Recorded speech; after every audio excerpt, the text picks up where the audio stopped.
Howdy ho, everybody. I am Donut, and I'm here with my fiance. They're mates. I've seen South Park season 20-something. I'm watching it blinds. This is, of course, a Black Lives Matter, all cops are bastards, every single one, and trans rights supporting channel. You better be supporting that shit too, or you can get the fuck right out of here. This is season 7, episode 3, toilet paper. It's been like a week. I don't know. I have no good guesses. Like, Like, what was something? Mr. Hanky comes back and they kill him.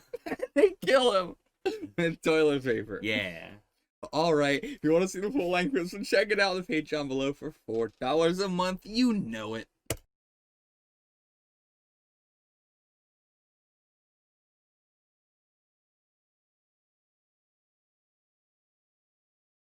What would you rate the episode? 7 out of 10. Okay. Like, I'll say, some of the jokes were kind of tired, Yeah. but at the same time, like, everything that did hit really well. Yeah, I think, I'm not sure if it hit, like, extremely well or anything, but I think that everything hit at least. Yeah. I wouldn't say that it was, like, everything that hit was, like, a riot laugh, but, Yeah. but yeah, I'll give it a 5 out of 10. This Okay. was, it was, again, like, the most average South Park episode to me. This was a very, like, is normal, wasn't excessively good, wasn't bad, it was Sure. middle of the road. Yeah, you want to talk about the episode overall? Go ahead. I mean, I've watched a lot of episodes with a lot of very bad Silence of the Lambs parodies.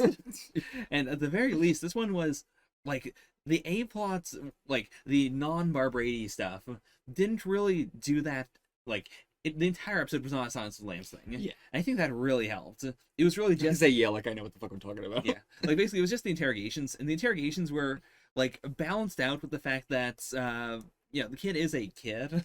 Yeah. I think it was balanced out by the fact that they weren't just doing it one-to-one like they do a lot of Yeah. times. A lot of cartoons will just do it one-to-one, Yeah. but swap out what they're talking about. Yeah. So Yeah, and I there's- appreciate. And there's that additional level of, like, he is a tryhard. Yeah. Like it is him putting on this voice. It is, Mhm. yeah. Yeah.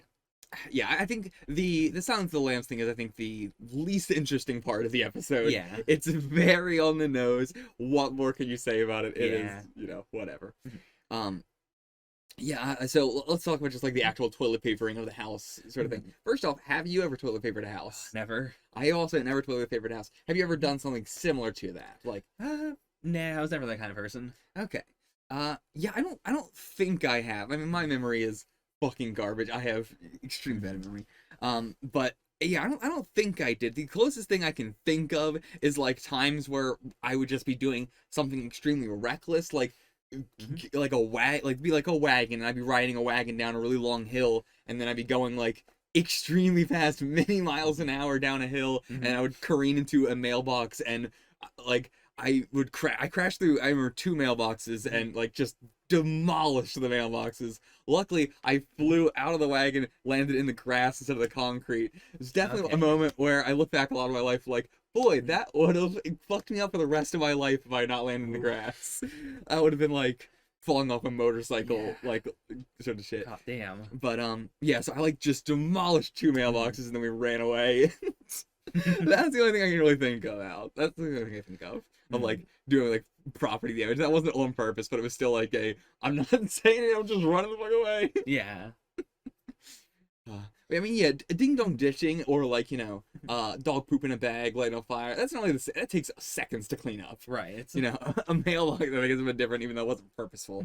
And Yeah. for whatever reason, I've never seen anyone, like, I've never even heard of anyone, like, in this area TPing a house or having their house TP'd.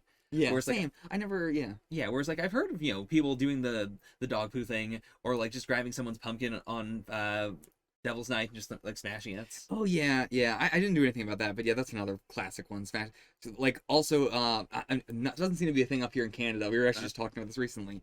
Down in America, there's a big thing about make a snowman, and somebody will drive their car into your yard Yeah, I've to never heard of that. destroy your snowman. Yeah, big thing in America of so insane. people driving into your yard to destroy your snowman. God damn. People like America, it really feels like people just think you're invisible in a car, like you don't have a license plate, or because most of the time it's kind of true. You're gonna be too fast for somebody. Like, even if you're going in somebody's yard, Yeah. nobody's gonna be like, "What the hell? Let me write down this license plate really quick." Yeah. They're gonna be like, "What the fuck is wrong with this person?" Yeah, like it's not quite a prank, but I've seen lots of videos of people, stealing Amazon packages and stuff. Yeah, And a yeah, lot that's of not really a prank. That's not a, hey, we're annoyed at our teacher, let's go steal our Amazon package. I don't know, that might be the 2020s. We're mad at our teacher. We know she's buying a TV. Let's go steal it. Might be, yeah. But yeah, like it always shocks me how bold people are, where they will like drive all the way up, like onto the like their lawn, and then jump out and grab packages and go back. It's like, well, they've got a security camera. Yeah, most likely. You Or must- there's other people who have Yeah. security cameras. Like you gotta know you're being seen. Like that's also the thing that gets me. It's like even you're hoping on the house you're from doesn't have a security camera. Mhm. On most security cameras I see, you can see the other houses in the Yeah. back. Like they're real wide. Yeah, so it's like if that house doesn't have one, you're probably gonna be on one from another one at least. Yeah. Most of the people who are buying like expensive Amazon packages probably have a security system. Mhm.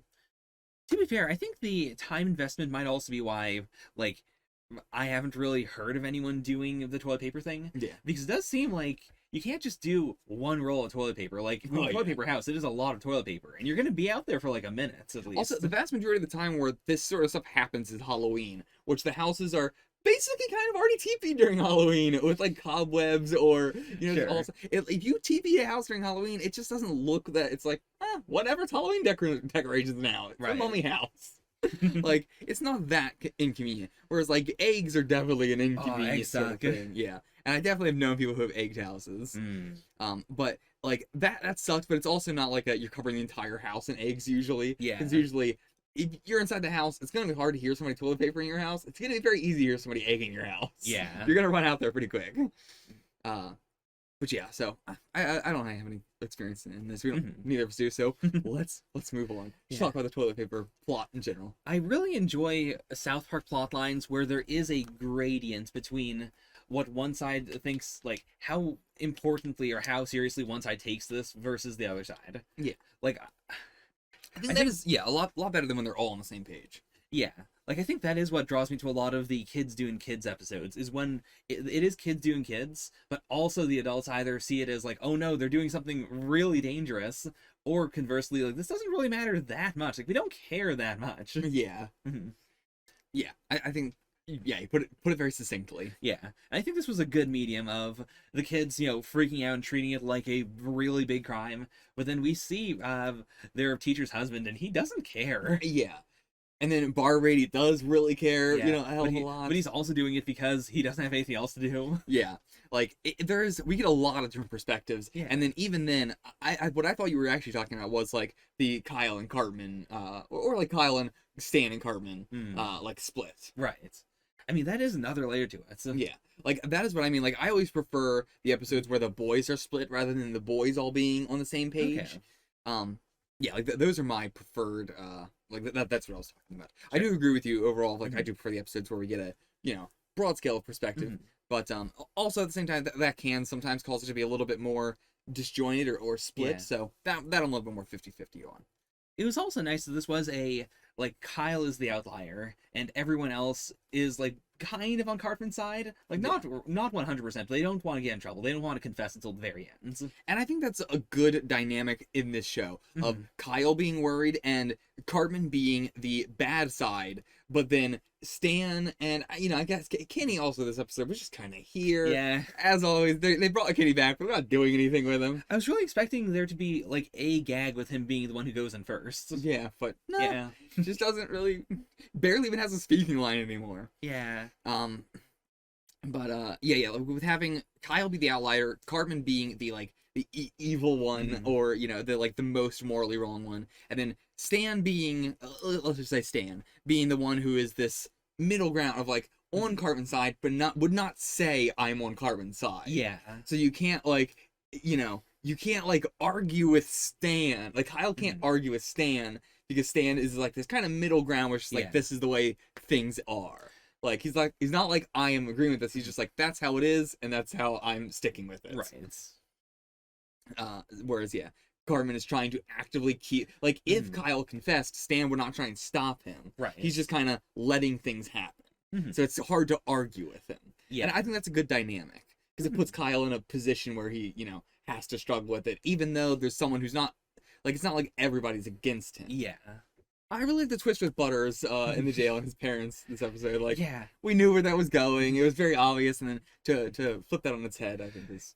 Yeah, and it does characterize him very well because he is legitimately the kind of person who would go to jail multiple times because he just feels really bad or because someone convinced him that he was supposed to be in jail.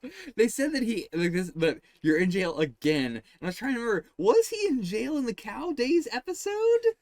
Like, I know we have the other people who are in jail on Cow Days, but I can't remember if Butters is also in jail that episode, or if there's another time I'm forgetting, or if that just happened, like, off screen. I assume It'll probably be in my notes, but yeah. I can't remember. I feel like we have already seen Butters in jail, but I just can't remember which one it is. Okay. I don't think it was Cow Days. I'll check my notes in a second, but yeah, I'm on board with the gag shifting a little bit from like Butters gets in trouble due to a misunderstanding, his parents beat him, to his parents know that he gets into trouble via misunderstandings, and they still get into misunderstandings with him and punish him, but also they punish him when he gets into misunderstandings. Yeah. It's a great, like, cyclical, yeah. You know, it's good. And it's something that I don't think I would ever go like, this doesn't make any sense. Like, Butters should have learned better by now, because that's not who he is. He is the kind of person who will do this forever. Yeah, this is not... He like Cartman, is never going to learn his lesson. Yeah. Which, I do like that at the end, too, of, like, you know what I learned? Like, they did do the, like, what Cartman learned was, you know what, even if I can't see any possible way for us to get in trouble for this, I might still get in trouble in the future. Yeah. I think that's an extremely bad lesson for Cartman to learn. And that is, like, in the previous thing where they were trying to explain to him that you can feel bad about things, that is the conclusion he comes to. He comes to the conclusion of, I could get in, Nick, are you saying we could get in trouble for this in the future? Yeah. And that is like, he's like, yeah, I do, you're right, I do feel bad. It's only because you feel bad because you got punished. Yeah. It's so straight. I love it. And yeah, I mean, it really is like, it is character development that is only going to make him more evil. Oh, yeah.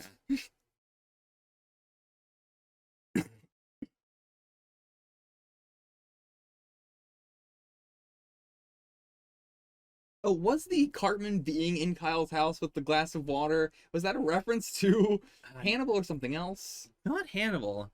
I don't think it's or like, if it's a reference, I didn't catch it.